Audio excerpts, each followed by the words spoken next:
Welcome to Disney StoryTime!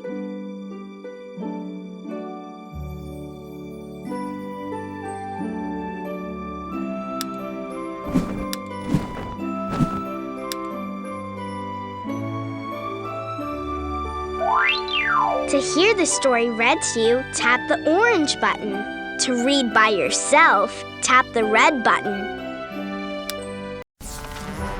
Dumbo, happy to help.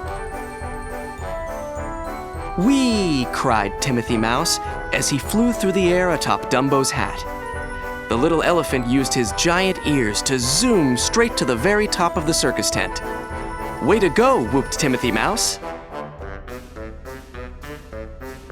Can we try a loop-de-loop next? Asked Timothy. Dumbo nodded eagerly and flapped his ears to gain speed. Soon he was swooping down, then up, around and down and across the tent again. That was our best loop-de-loop yet, exclaimed Timothy. Dumbo smiled as he landed on the ground. Great rehearsal, Timothy told Dumbo, but I think we've practiced enough this morning. What do you say we take a break? As the two friends walked outside, they heard voices call Dumbo's name. They turned to see a crowd of circus performers waving. Great flying, said a clown. You're amazing, added the sword swallower. We're very big fans, called an acrobat. Don't let this stardom go to your head, pal, Timothy whispered to Dumbo just as his own fans ran up cheering for him. Ooh, it's Timothy Mouse, squealed a girl mouse. Oh, isn't he cute? Said her friend. You can have the rest of the morning off, Timothy told Dumbo with a wink as his fans dragged him away. Take a nap. We'll practice later. Dumbo nodded sleepily. That sounded like a good idea to him. The little elephant made his way toward the circus train car where he lived with his mother and Timothy. Suddenly, he heard someone shout, "Oh no! My beautiful balloons! They're floating away!" Sure enough, a big bunch of colorful balloons was drifting into the sky. Quickly, Dumbo sprang into action. He flapped his ears and flew after the balloons. As soon as he reached them, he grabbed the balloon strings tightly with his trunk. Dumbo carried the balloons back to the balloon seller, who took them gratefully. "Thanks, Dumbo," said the man. "You're the best. You saved the day." Dumbo smiled a big smile. He was just happy he could help. Dumbo waved goodbye to the man, readier than ever for his nap. As he walked toward his train car, however, he saw a crowd gathered in front of the circus tent. Using his trunk, Dumbo politely nudged his way in to see what was going on. A little girl stood in the middle of the crowd with tears streaming down her face. "I want my mommy," she cried. "I think the poor kid is lost," said a magician. "I bet her mom is just as upset as she is," a juggler said. Even the strong man was feeling sorry for her. "We've got to help her. But how?" he asked.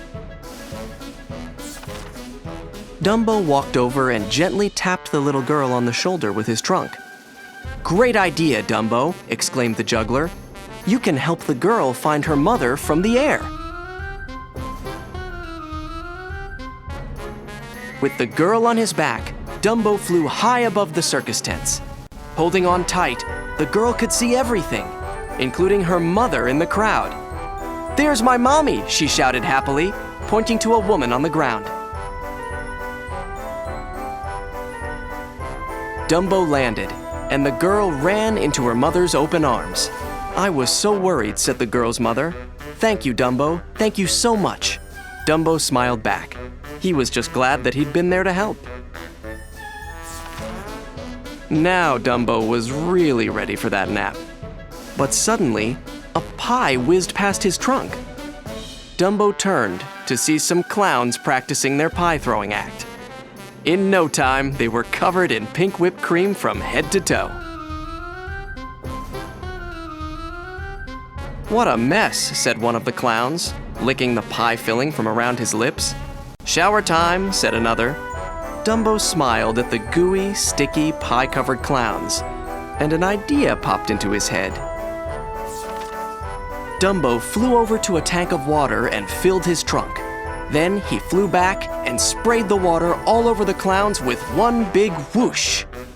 Instantly, the pie was all washed away. "Thanks, Dumbo," called the clowns as they laughed and waved.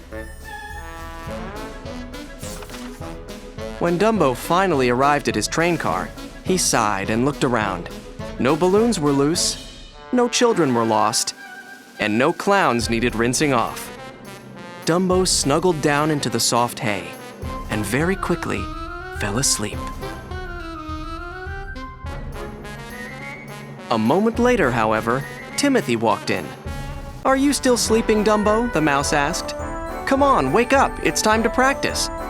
But Dumbo was too tired to even lift his head. "Well, that's the last time I let you rest," exclaimed Timothy. "From now on, it's just practice, practice, practice." Dumbo smiled without opening his eyes. That sounded fine to him. Practice would be easy compared to trying to get some rest. The end.